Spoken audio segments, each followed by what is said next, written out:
Mr. Deputy Speaker, it's with great pleasure that I rise to address the third reading of this bill. This is a bill which has been very long in the coming. The first suggestions of the introduction of this bill date back to 2012, 6 years ago. The precise measures in this bill were proposed by the Chancellor in an autumn statement in 2015, more than 3 years ago. Since then, there has been a series of very detailed consultations. I'd like to pay particular tribute to the Justice Select Committee for their pre-legislative scrutiny, particularly on the issue of the discount rate. And perhaps the biggest tribute of all to the members of the other House, who undertook a very, very serious series of debates around this issue, which have led to a number of very significant changes to this bill, which I hope all members of the House would agree are significant improvements. Perhaps the most dramatic improvement, Mr. Deputy Speaker, is the introduction of the amendment on behalf of the government to ensure that insurers pass on savings to their customers. A number of learned and honourable and right honourable friends have, of course, expressed concerns that were we to achieve a situation in which the insurance companies paid out less to the claimants, this would simply go into the bottom line of the insurance companies. Therefore, we have introduced, through an amendment, perhaps the most detailed and unprecedented level of reporting requirements incumbent on the insurance companies to the Treasury and the Financial Conduct Authority. And to clarify from the dispatch box, Mr. Deputy Speaker, I'll come to you just 1 second. To clarify from the dispatch box, Mr. Deputy Speaker, the intention of this is that not just that they may, but that they will pass this information to the Treasury and the Financial Conduct Authority, and the Treasury and the Financial Conduct Authority not just may, but will request that information so that we can accurately explain to Parliament and the people how much money the insurance companies are making from their premiums, how much they're paying out to claimants, how much savings they're making, and how much of those savings they are passing on to their customers. I give way. I thank my right honourable friend for giving way. Will you confirm this is actually an unprecedented level of oversight in terms of what the government is actually challenging the insurance industry to actually perform for its customers? Yeah. Absolutely. It is an unprecedented move. And remember, the fundamental idea here, Mr. Deputy Speaker, is, of course, that the insurance companies are operating in a competitive market. So this isn't simply the question of how much money they take in premiums or how much money they pay out. It's also about attracting customers. And in order to attract customers, they need to compete with each other on price. If they were not to do so, they would in effect be running a cartel. And the information they would provide to the Treasury or the Financial Conduct Authority would provide exactly the evidence to display that kind of unfair practice, and therefore will guarantee that the commitment made by 85% of the insurance industry that they will pass on these savings to customers will in fact be upheld. I give way to the Honourable Lady. Oh no, the Honourable Lady was not interfering on me. I apologise, Mr. Deputy Speaker. It was this Honourable. Well, there's an easy mistake. I must say, Mr. Deputy Speaker, I've been confused with many things, but an Honourable Lady from the DUP that's a first. Could I just ask my right honourable friend, the Minister? These are very important obligations he's placing upon the insurance industry, perfectly properly and quite rightly. The FCA has a raft of things that it has to have oversight for. How is he proposing, alongside the Treasury, to communicate to the FCA that there is a legitimate expectation of this House that they shall be robust in seeking that information from the insurers? I think you've just spoken of it. Come on in, Minister Stewart. Thank you very much. So, Mr. Deputy Speaker, this is a very, very good challenge, and we will reinforce, both through the legislation and the statements within the amendment that the government has proposed, that duty on the FCA, but reinforce it also through this statement from the dispatch box that we will require these insurers to pass it on, that we will require the Treasury and the FCA to request this information, and the purpose of requesting that information is to rigorously hold to account the insurance industry and ensure that those savings are passed on to customers. I would also like to take this opportunity, Mr. Deputy Speaker, to pay a tribute to the personal injury lawyers. One of the problems in this debate has been a suggestion of a black and white, sometimes a Manichaean dispute in which there have been some implications made unfairly by the press and civil society that somehow the personal injury lawyers are to blame. So we are to put on record very clearly our respect for the personal injury lawyers and the work they do, and in addition to that, of course, a very strong message of respect towards people who are genuine victims of whiplash injuries or indeed any other form of personal injury.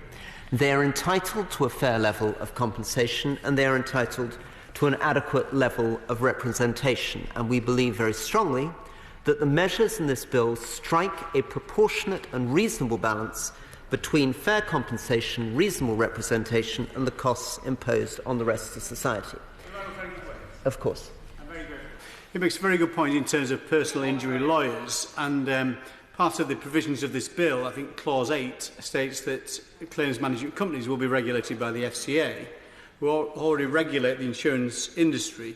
How do we make sure there's no conflict of interest in terms of the regulation of both those parties, which have often competing interests? Well, this is a very, very interesting point. Very happy to follow up on that in more detail. But I think the nature of the regulation in both cases is quite distinct. In relation to the insurance industry, the regulation proposed is to ensure that we have the financial information to prove that the savings that the insurance industry has derived from these reforms are passed on to customers. In the case of the claims management companies, it is to ensure that they comply with the law, and in particular, the legal changes introduced by previous legislation. We are also looking, in accordance with the suggestions from the Justice Select Committee, from advice which is forthcoming from the judiciary, to ensure that we can also deal with other issues around the claims management companies. But if I can, Mr. Deputy Speaker, come back to the core of this bill and the third reading of this bill. What we are dealing with here is a perfect storm of three things. A perfect storm, firstly, involving at the minor, in other words, the 3 to 6 month end of whiplash injuries, of a condition that is in effect unverifiable and difficult to disprove. The polite way of expressing this is that there is an asymmetry of information. Somebody suffering a whiplash injury will experience genuine and sincere pain, but that pain cannot be detected at the minor end through any medical instruments. So that's the first challenge around this type of injury. The second challenge is, of course, the level of payments that have been offered to individuals suffering these injuries, and the third have been the recoverable costs, which meant that, in effect, a no-win, no-fee process was operating in which people could apply to a lawyer to represent them, being confident that those legal costs would be recoverable from the defendant. If that is then connected, as honourable and right honourable members have been pointing out, to the fact that for all those reasons the insurance companies, particularly the first reason of asymmetry of information, are not actually contesting those claims, we end up in a situation where there is a rapid discrepancy emerging between the number of motor vehicle accidents and the number of claims, and between the number of claims made in the United Kingdom and the number of claims made in other jurisdictions. As Lord Brown of Eton under Hayward stated, I am reluctantly persuaded that the provision is justified. So this is the President of the Supreme Court. Surely, informed President of the Supreme Court, it's surely intolerable that we are known as the whiplash capital of the world. So I have concluded that it is open to the government as a matter of policy to seek to deter dishonest claims in this way. Does he have any idea as to why this should have developed, why it is the case that we are indeed the whiplash capital of the world, as described by the Honourable Minister. Well, this is a very sensitive issue because, of course, it is true that many individuals experiencing even quite a minor road accident experience a whiplash injury. In other words, they have significant pain, particularly in the soft tissue of the neck and shoulders, that can last 3 months, 6 months in the majority of cases, and in the minority of cases, longer periods than that. However, the New England Journal of Medicine, which conducted a very significant study across various countries of this, concluded that the prognosis for a whiplash injury was significantly worse in those countries in which compensation existed. In other words, there appears to be some form of medical relationship between the compensation offered and the prognosis of the whiplash injury. Now, How this operates is a question of speculation, but the following things may explain it. One of them is that these payments and the encouragement provided by claims management companies, particularly on telephone, we've heard a great deal of anecdotal evidence about this, would encourage individuals to make these claims where they may not themselves feel that the claims are as justified as the claims management companies are implying. This leads to a very serious problem, Mr. Deputy Speaker. The first problem is a moral problem. Right? It's a problem of dishonesty. In effect, what appears to be happening here is that some people, we don't know how many, but certainly a significant minority of people, are being encouraged to make dishonest insurance claims. And this is, as honourable members have pointed out, potentially morally corrosive to our society. We don't want to encourage a system in which people feel that they can make dishonest insurance claims. The second problem is that this has created a disproportionate impact on court time. Here I quote Lord Falconer. If there was to be a reduction, he's referring to tariffs, for really serious injuries, I can imagine why noble lords would balk at the imposition of a tariff. However, we are for the most part talking about pain and discomfort of a relatively transient nature. So these reforms, this is Lord Falconer's statement, not mine, quite modest though they are a proper response to what I would describe as a racket. The cost to society imposed by this is disproportionate to the severity of the injury. Please. It might sound like an unrelated point, Mr. Deputy Speaker, but surely the best way to deal with whiplash is to prevent it happening in the first place. In 2015, I believe this government committed to spend £1.5 billion on 10 smart motorway schemes, and the idea of those is to keep the traffic flowing at a constant speed. If people stop-start all the time, they lose concentration, they're more likely to drive into the car in front of them, relating in an accident and a possible claim for whiplash. This government just doesn't deal with the cause, it deals with the problem at its root. Well, this is a very, very good point. I mean, fundamentally, Mr. Deputy Speaker, our prime obligation must be to improve road safety.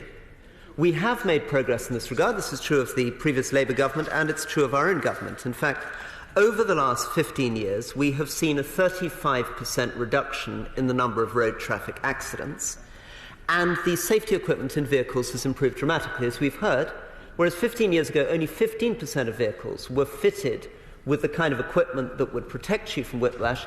85% of vehicles now are. So you're safer in a car, and you're less likely to have an accident. But the central point raised here is absolutely right.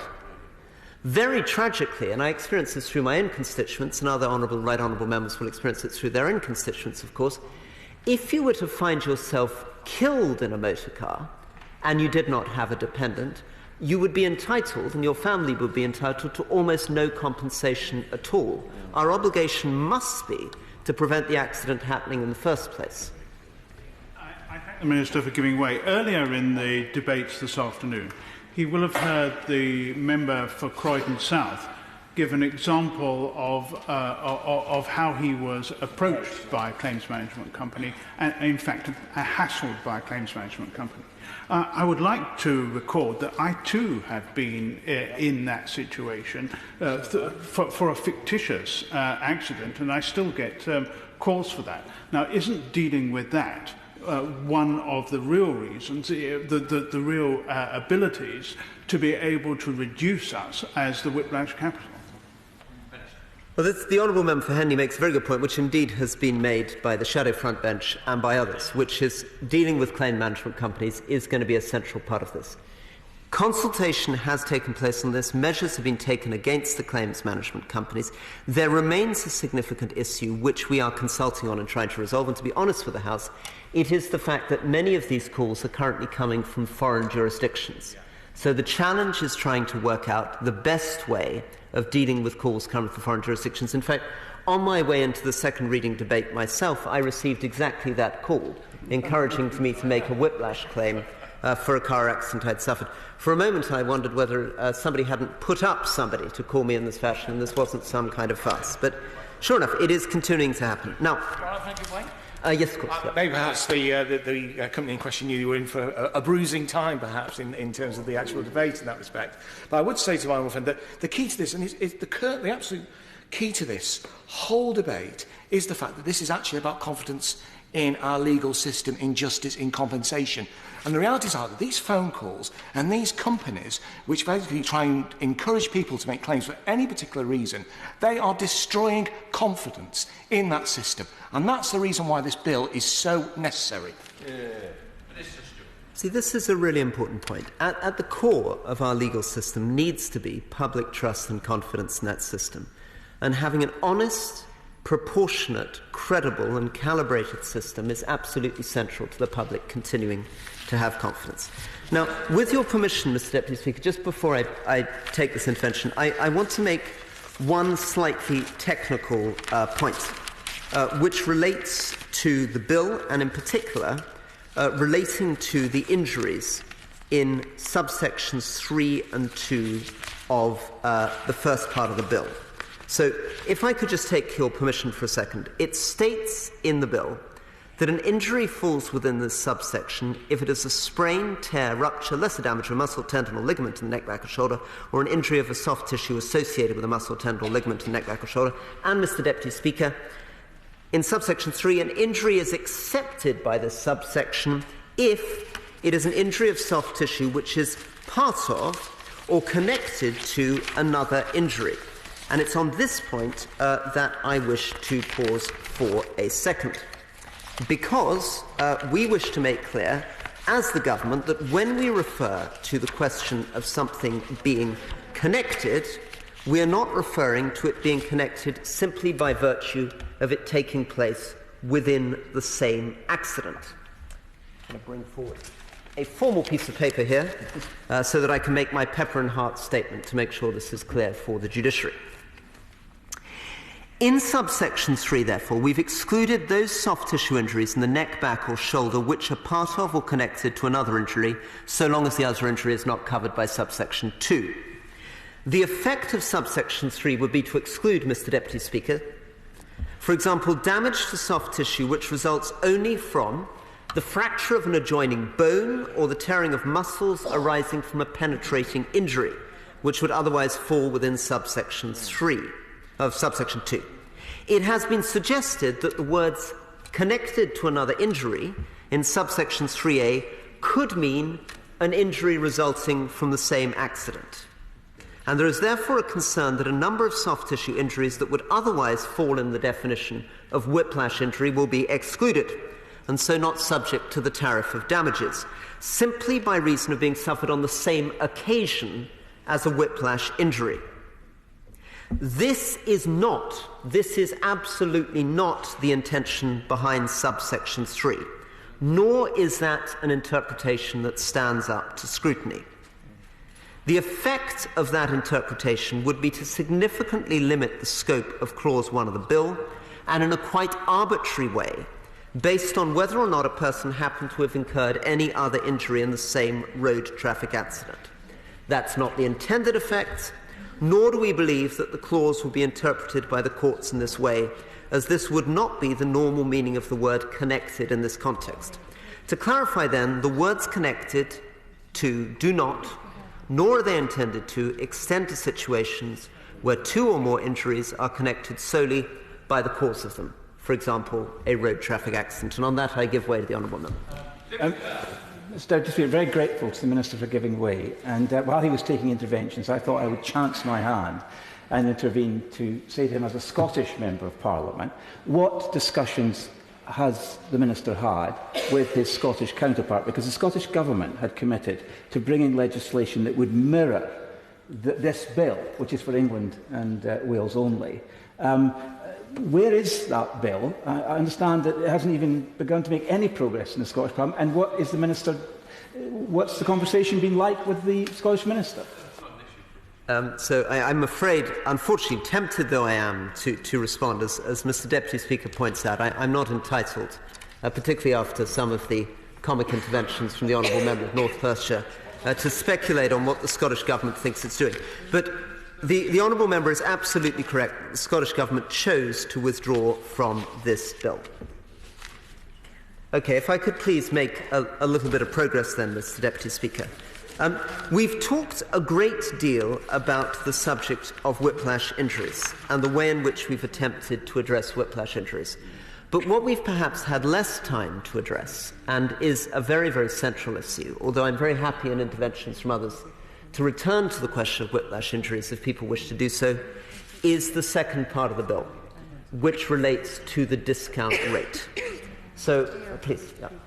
Well, I guess I'm particularly pleased that the Minister is going to mention that, because although we concentrated upon some controversial areas, setting the discount rate upon a more modern footing is something that is important and is largely welcome, as is, of course, the prohibition on settlement without medical reports, which again has not been touched on, but which is very significant and an advance. I wanted to use that opportunity as well to thank the Minister for what he said about the Justice Select Committee and for the way in which he has engaged with us and with me personally. We have raised some caveats about some of the objectives. He's met us on a number of issues, if not at all, but it does enable, I think, those of us who still want to keep an eye on this and will want to hold the government and the industry's feet to the fire to adopt, I think, Lord Brown of Heaton come... Stop it. Yeah, that one. the noble Lord Brown, who I ought to know as a fellow bencher of Middle Temple, we get his title right, when he says that she can, with some reluctance, because it's a balancing act, accept the intentions that the government has in this regard. I think the way the Minister has handled this difficult balancing act within the bill has made it very much easier for a number of honourable members to do that. Deputy Speaker, if I can just be tempted to just reflect a little bit on the question raised by the honourable member, Right Honourable Chair of the Justice Select Committee. There is a central issue which is a challenge at the heart of this bill, which is that in order to deal with this perfect storm of problems, in other words, unprovable conditions, high payments, recoverable costs and the actions of the insurance industry, is not an easy thing to do through primary legislation. So I'd also like to pay tribute to honourable and right honourable members on both sides for their focus on not just the primary legislation that we're taking, but elements of secondary legislation and some of the requirements that we're making around it. The only way that this reform is going to work, the only way we're going to prevent whiplash is being excessive whiplash claims, is by being very nimble in anticipating exactly the ways in which claim management companies operate and trying to predict the ways in which this phenomenon could change in the future. So what does that mean? That means, Mr Deputy Speaker, as the Right Honourable Member, the Chair of the Justice Select Committee, has pointed out, getting in place an absolute insistence that you must have a medical examination. So at the moment, many of these claims are settled without anybody having any medical examination at all. So there must be a medical examination, and the medical examination must be conducted by a qualified GP, currently allocated on a portal in a random fashion, so that you're not in a position to be able to conspire in any way through the kind of doctor you receive. You get an approved GP with the right kind of training, and that doctor or medical specialist of another sort will then give you the prognosis, which then allows you to proceed in a much more straightforward way, which brings us to the second thing, which is not, again, primarily a question of primary legislation. It's the design of the online portal, making sure that as we move to the small claims court, people have a really straightforward, intuitive way of logging those claims. And one of the things we'll be doing over the next year is again and again and again testing, retesting that online portal in as many ways as we can to make sure that it actually works. I thank him for giving way again. He's being most generous. I've been a great champion of the online work that is being done within the judiciary, and I've spoken to Lord Briggs, and I've, in my time in the courts, sitting with judges, I've championed it there. Does he agree with me that a great importance of the online system is the access to justice, that it improves dramatically for people who are making their courts?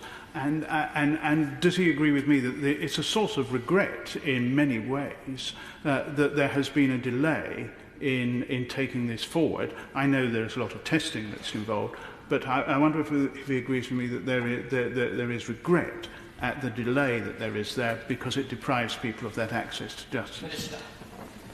Well, the Honourable Member for Henley makes a very good point, but of course there's a very delicate balance here. On the one hand, absolutely, really good online systems can transform people's lives and make it much easier for them to access justice. Equally, the government does not necessarily always have an unblemished record when it comes to the delivery of IT systems. So it really is very, very important to make sure that the system really works. And we have tested it again and again before we roll it out. Otherwise, a system designed to increase access to justice may inadvertently decrease access to justice through the malfunctioning of the online portal. Would my right honourable give way for one last time? Please. I'm very grateful for his generosity. Part of the very powerful evidence given to the Select Committee came from the two members of the judiciary who gave evidence to us about potential unintended consequences and adverse impacts upon the courts through the increase in litigants in person who are unable to work their way through the portal. Will he undertake that throughout the ongoing work on the design of the portal, those issues raised by the judiciary will be kept absolutely central to the discussions, and they will have a full role in the testing and rollout of the portal? Well, the answer is yes to both those points, and indeed a very important concession which was made in the House of Lords stage of this debate was to extend the amount of time for the testing so that there is more time to make sure this online portal has been properly tested, including by the judiciary, and brought into place. Right, if I can now move forward then to the second part of the bill, which relates to the discount rate.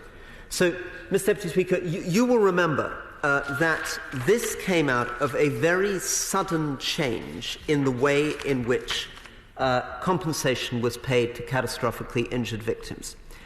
After 16 years of the discount rate being set at a positive 2.5%, there was a decision by the Lord Chancellor 2 ago to reduce it to minus 0.75%.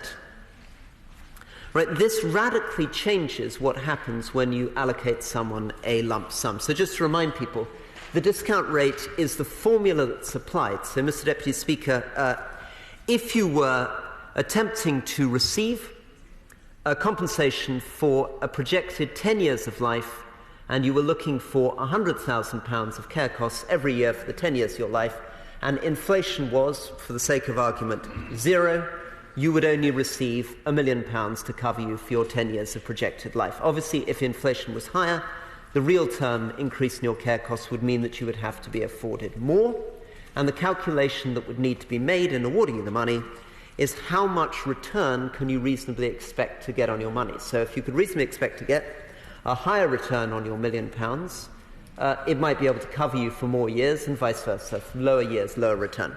So the discount rate has been applied since the 1970s by the judiciary and since 2001 by the Lord Chancellor to enable the courts to calculate the fair rate to apply to a lump sum in the case of catastrophic injury. That sudden change from 2.5% positive to minus 0.75% meant that in the single year 17-18, the NHS faced £404 million of costs in a year alone. Projected forward at that rate, potentially not just hundreds of millions, but billions of pounds of costs attached to the public exchequer and through insurance premiums on the public themselves. Therefore, through the pre-legislative scrutiny conducted by the Justice Select Committee and through the Government Actuaries Department, we have attempted to strike a proportional balance between the interests of often very vulnerable, catastrophically injured victims and the interests of society as a whole.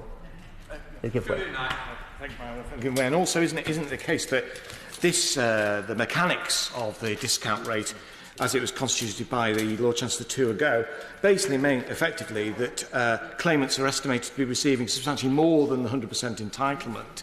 And that really is not what the system is about. And we need a system that basically reflects current investment strategies and current investment returns. So, Mr. Deputy Speaker, this is a very serious issue. The intention of the award made by the court is to provide 100% compensation. In other words, the intent of the court is to make sure that if you are a catastrophically injured victim, you receive the sum of money required to cover your lifetime care costs or your loss of earnings.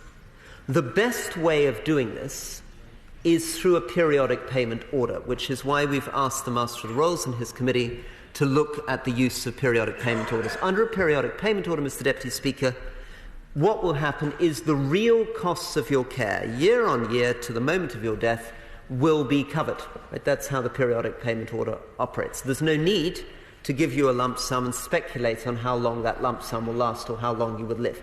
So in all cases, we would try to encourage people to make much more use of periodic payment orders. And it is true that often victims do not want to accept PPOs. They would rather accept a lump sum, either because they believe that they can invest it and potentially generate more money, or because they feel that were they to die prematurely, they could pass on that lump sum to their relatives. But that is not the intention of the award. The intention of that award is designed to produce 100% compensation for their care costs. Now, yes, please. Yeah. I'm very grateful to him for giving way. It's so important that we get this right for people who have had those catastrophic injuries. Their life is changed forever.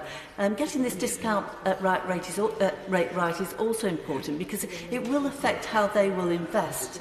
What more can we do to ensure that they aren't forced into or tempted to make those riskier investments over the course of their lifetime, which would affect their care?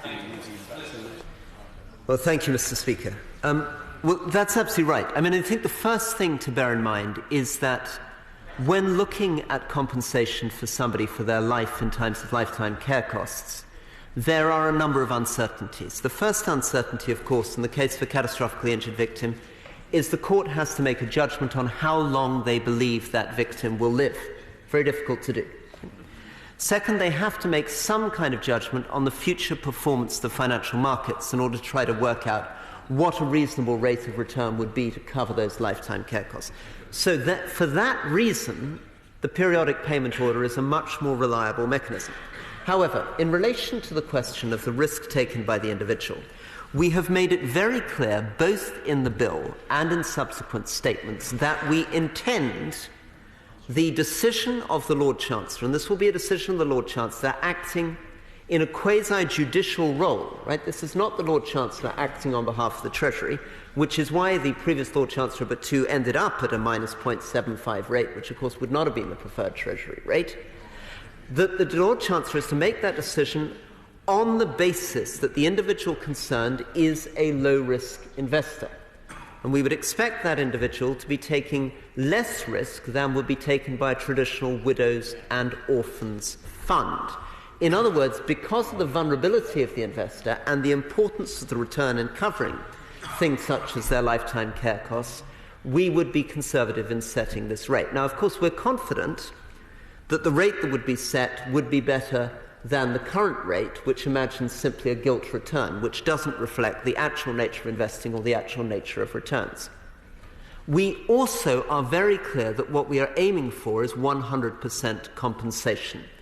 By 100% compensation, we do not mean that we're chasing a median compensation where 50% would be undercompensated and 50% would be overcompensated. And in fact, the Lord Chancellor would retain the discretion on the advice of the expert committee and the Government Actuaries Department to be able to vary that rate. And the judiciary would have the possibility, in exceptional circumstances, to be able to vary that rate at all. So be in absolutely no doubt. We have an obligation to the public purse, to the NHS and the public as a whole to control the costs. We have a moral responsibility to ensure that the compensation paid is 100% compensation, not 125% compensation. But we also have a moral obligation to make sure that these very vulnerable individuals who suffered catastrophic injuries are properly compensated, which is why, Mr. Speaker, to come to conclusion, this bill, both in terms of its reforms of whiplash and its reforms of the discount rate, has been an admirable exercise in serious discussion both in the upper house, in committee, with the Justice Select Committee, and through engagement with civil society since 2012, resulting in a pragmatic, nuanced and calibrated set of measures which will deal with the excessive costs of whiplash and ensure that the discount rate is set in a way that balances the needs of our most vulnerable victims with the needs of the public purse. And on the basis of that, and with great thanks to members and right honourable members, I commend this bill to the House. Order. The question is that the bill be now read the third time. Mr Richard Bergen. Thank you, Mr Speaker. And it's regrettable that we're here